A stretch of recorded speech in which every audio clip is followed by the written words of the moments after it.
바울이 전해준 사도 바울과 함께 사역하면서 보고 듣고 배운 것들을 그들 앞에서 어떻게 하라는 거죠?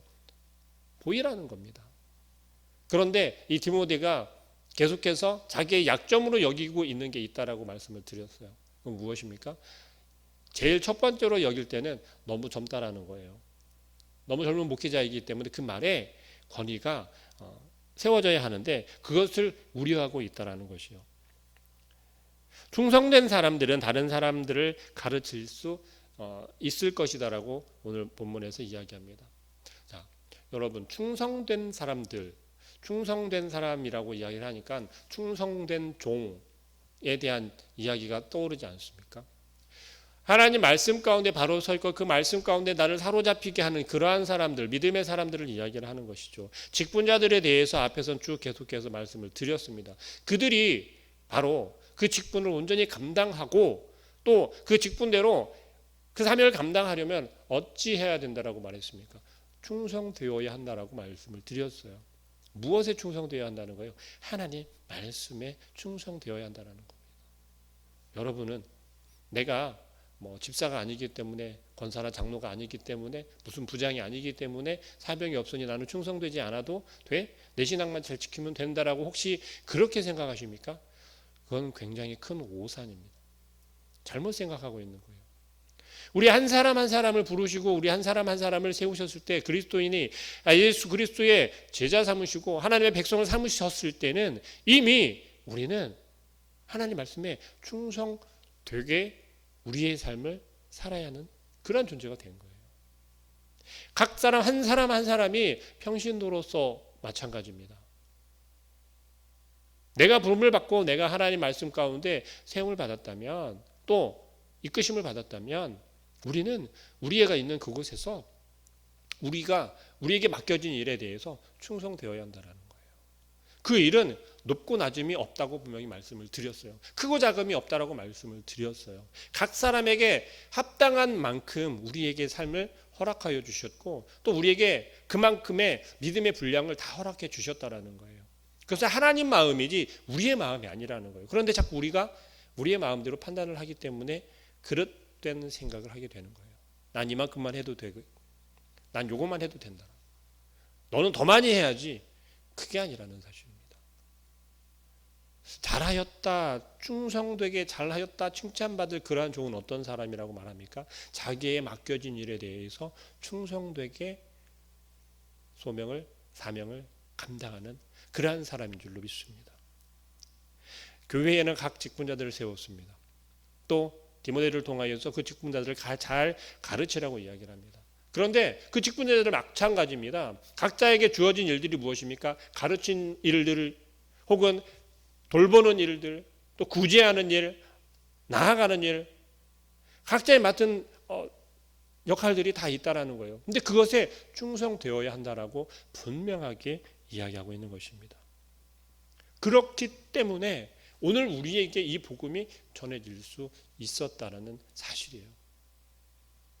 그렇다면 이러한 사실에 비추어서 우리가 이 말씀에 하나님 말씀에 충성되지 못한다면 이 하나님의 복음이 우리의 다음 세대들에게 온전히 전해줄 수 있겠습니까? 내가 하나님 앞에 충성되지 못한 모습이라면 과연 이 진리의 복음이 변하지 않고 흐트러지지 않겠지만 온전히 전해질 수 있겠냐라는 사실이에요. 이스라엘 백성들이 겪었던 그 수많은 시간들, 침묵의 시간들을 우리는 동일하게 또 겪을 수 있다는 사실입니다. 그러한 일을 반복하시겠습니까? 아니면 충성되어져서 우리 다음 세대들이 정말로 하나님의 말씀대로 잘 양육되어지고 잘 가르침을 받아서 하나님의 나라가 더욱더 단단하게 세워지고 견고하게 세워지고 하나님의 일이 하나님의 계획이 이루어지는데 우리가 더 충성되었다 잘하였다 칭찬받는 그러한 사람들이 그러한 주의 백성들이 되어야 하지 않겠습니까? 오늘 디모데를 통하여 에베소 교회에 권면하고 있습니다. 몇 가지를 예를 들어서 이야기하고 있는데 그 첫 번째는 병사에 대한 병사의 모습으로 이야기를 합니다. 4절 말씀입니다. 병사로 복무하는 자는 자기 생활에 얽매이는 자가 하나도 없나니 이는 병사로 모집한 자를 기쁘게 하려 함이라. 자, 군인으로 우리나라는 지금 의무적으로 입대를 해야 되죠. 군복무를 의무적으로 해야 된다는 거죠. 의무적으로 입대를 한다라고 하더라도 어떻습니까? 그 역할을 제대로 잘 감당하지 못하면 어떻게 되겠습니까? 그거에 대한 제재를 받죠. 뭐 군대에 있어도 군대를 감옥에 갑니다. 군대에서 잘못한 것에 대해서는 군법에 따라서 징계를 받겠죠. 세상 사람들이 생각하는 것처럼 우리가 군인의 모습을 바라볼 때 예전에 그랬죠. 와, 나라를 지키는 그러한 생각을 먼저 딱 가지고 있지 않습니까? 근데 그 본분을 다 하지 못한다면 어떻게 되겠습니까? 그 나라가 온전히 지켜질 수 있을까요?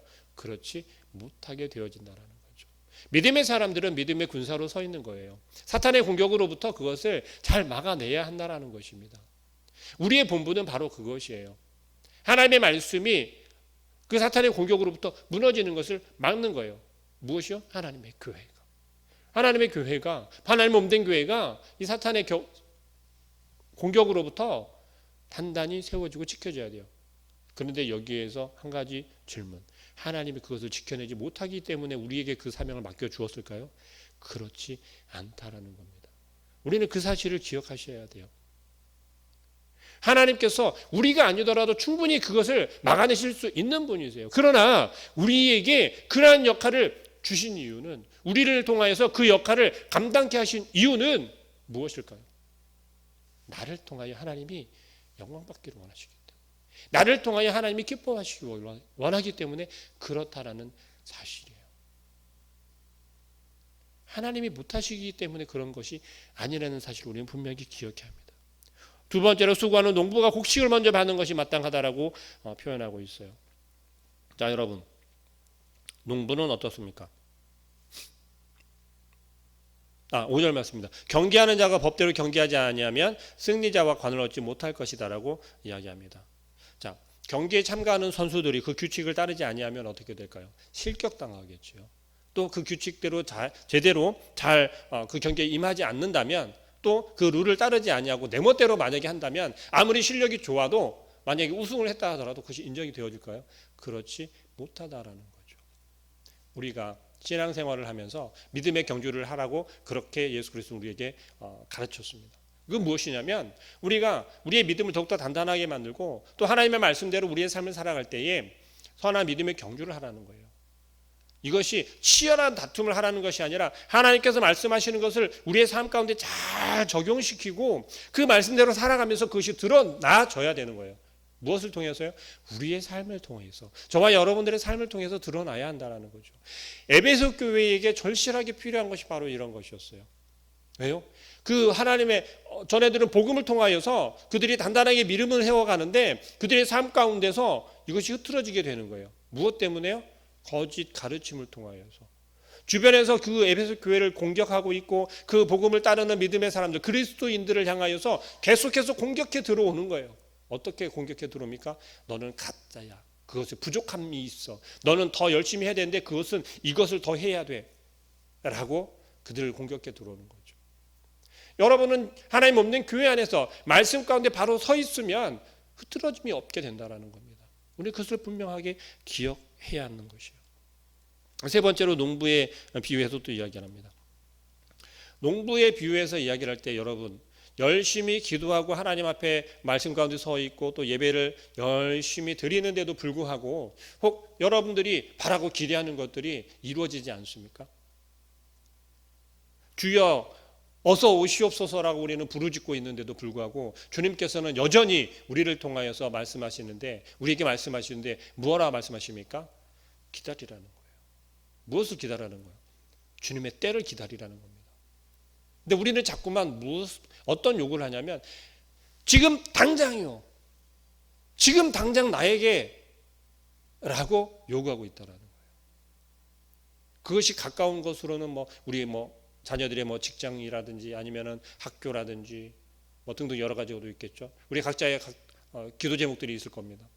그러한 것들이 하루속히 이루어지기를 원한다라는 거죠. 자, 그것이 하루속히 이루어지기를 원하는 것이 어디에 중심되어져 있습니까? 하나님 중심인가요? 아니면 나 중심인가요? 하나님께서는 우리에게 농부가 농사를 지어서 논을 갈고 밭을 갈고 그리고 거기에 거름을 치고 그리고 씨를 뿌리고 물을 대고 그것이 잘 싹을 틔워서 자라나기까지 기다리고 잘 자랐으면 또 거기에 약도 치고 병충해 입지 않게 등등 여러 가지 손을 대고 그리고 나서야 비로소 우리는 열매를 얻을 수 있는 거예요. 그런데 어떻습니까? 씨를 뿌리고 나서 당장 옆에 서가지고서 열매 맺기를 그렇게 기다리고 있는다면 그게 옳습니까? 그렇지 않다라는 거죠. 우리가 신앙생활을 하는 것도 마찬가지라는 겁니다. 안에 몸된 교회를 섬기는 것도, 교회가 단단히 세워지는 것도 마찬가지라는 거예요. 첫술에 배부르지 않는다라는 속담도 있습니다. 우리는 첫 발을 내디디면서 이미 끝난 것처럼 여길 때가 많다라는 거예요. 신앙생활 하는 것도 마찬가지라는 겁니다. 예수 그리스도를 믿기만 하면 모든 것이 이루어지는 요술방망이처럼 여기는 그러한 우리의 신앙이 바뀌어야 된다는 거예요.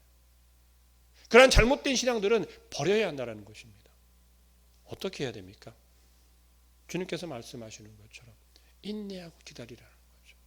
하나님이 뜻하시고 계획하신 바대로라면 지금 당장에도 이루어질 수 있겠지만 그때가 어느 때인지 우리는 알 수 없다라는 거예요. 그런데 우리는 자꾸만 지금 당장 내놓으라는 거죠. 떼쓰는 아이들처럼. 왜 떼쓰는 아이들에게 여러분들은 바로 주지 않으십니까?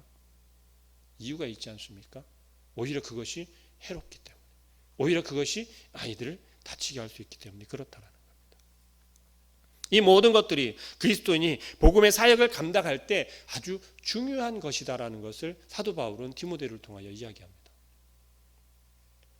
얼마나 말씀 가운데 우리가 깊이 들어가 있어야 하고 그 말씀을 우리가 청종해야 되는지, 그리고 그 말씀을 잘 가르치고 모범을 보여야 하는지에 대해서 너무나도 중요하게 이야기하고 있다는 사실이에요.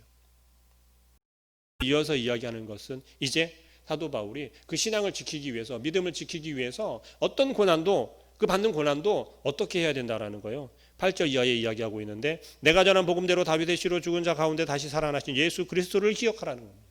예수 그리스도가 당한 그 고난과 고통, 그것에 비하면 우리가 당하는, 우리 믿음을 지키기 위해서 당하는 고난 정도는 아무것도 아니라고 이야기한다는 사실입니다. 여러분은 어떻습니까? 우리가 신앙생활 한다라고 해서 우리의 삶 속에서 얼마나 많은 고난과 역경을 당하고 있습니까? 많은 제재를 당하지 않습니까? 우리가 예배를 지키기 위해서 회식을 빠진다라고 했을 때 얼마나 따가운 눈초리를 당합니까? 또 지금처럼 물론 이것은 우리가 공감하고 함께 지켜야 되는 부분이기는 하지만 이 코로나 시대에 교회들이 예배를 드린다라고 하면 얼마나 눈에 불을 켜고 쳐다봅니까? 이렇듯 우리의 신앙은, 지금 우리의 믿음 생활은, 우리의 신앙을 지킴은 너무나도 이게 전투적일 수밖에 없게 되었다라는 거예요. 그러나 이야기하는 것은 우리가 어떤 올바른 모습을 보여야 하냐라는 것이죠. 자칫 너무나도 고집만 부린다면 반드시 예배 드리지 않으면 안 돼. 죽어도 예배 드려야 돼. 세상 사람들과 다툼이 생길 수밖에 없겠죠. 그러나 그것이 우리가 그들을 통하여서 이해를 시킨다면, 물론 이것은 타협의 문제는 아닙니다. 그러나 우리의 모습을 통하여서 세상 사람들은 무엇을 판단하냐면 똑같이 판단한다는 거예요. 어떻게요? 교회라고 하는. 신앙인들 한 사람 한 사람으로 보지 아니한다는 거죠. 교회로 본다는 겁니다. 하나님의 몸된 교회로 바라보게 된다는 거예요. 그렇다면 우리는 어찌해야겠습니까? 우리는 중심이 흐트러지면 안 된다라는 거죠. 우리 자녀들에게 혹은 우리의 다음 세대들을 향하여서 바른 신앙의 교육을 가르쳐야 한다는 거죠. 우리 신앙인들이 지금은 단지 직분자들에게만 국한된 것이 아니라 그리스도인이라 하는 모든 죄의 백성들에게 동일하게 주어진 사명이 바로 이것입니다. 올바른 신앙 가운데, 올바른 말씀, 하나님을 아는 바른 지식 가운데 우리가 서 있어야 하는 것이고, 그것을 통하여서 올바른 가르침이 되어져야 한다라는 사실이에요. 그리고 그것을 통한 고난과 역경은 무엇을 통하여서? 바로 예수 그리스도를 바라봄을 통하여서 십자가에 달려 죽으시고 피 흘리시기까지 희생하시고 우리를 향하여 죽으시기까지 한, 또 그 죽음을 이기신 부활하시기까지 그 완성된 모습을 보여주신 예수 그리스도를 기억하라는 겁니다. 그럴 때 우리가 이겨낼 수 있고 우리의 믿음을 당당히 지켜낼 수 있으며, 우리가 고난 받는 고난 정도는 이 정도는 요즘 말로 이 정도는 껌이야라고 하지 않습니까? 우리는 그렇게 믿음을 지켜낼 수 있다라는 사실입니다. 특별히 디모데를 통하여서 에베소 교회를 어떻게 잘 목양하라고 이야기를 하는데 그것이 단지 디모데를 통하여 에베소 교회에게만 이야기하는 것이 아니라 지금 이 땅의 모든 교회들에게 또 이 땅의 모든 교회들을 섬기고 있는 주의 백성들에게 동일하게 말씀하고 권면하고 있다는 사실입니다. 여러분, 우리가 하루하루를 살아가는 것은 다른 것이 아닙니다. 우리가 복음의 사명을 가지고 이 복음을 지켜내고 복음을 전하고 잘 가르치라고 하는 그 사명을 감당해야 한다는 거예요. 다시 말하면 한 사람 한 사람이 하나님께서 사명자로 부르셨고 하나님의 제자로 세우셨고 또 그 말씀을 증거하는 증인들로 세우셨다는 사실입니다. 오늘 하루가 그러한 하루가 되어질 수 있고 또 나를 통하여서 나의 삶을 통하여서 바로 이 복음이 전해지는 거예요. 예수 그리스도가 증거되는 거예요. 하나님의 말씀이 전하여지는 거라는 거죠. 그 모습을 통하여 하나님이 영광 받으시고 기뻐 받으실 줄 믿습니다. 그러한 오늘 하루의 삶이 되어질 수 있기를 주님의 이름으로 축복합니다. 기도하겠습니다. 사랑하는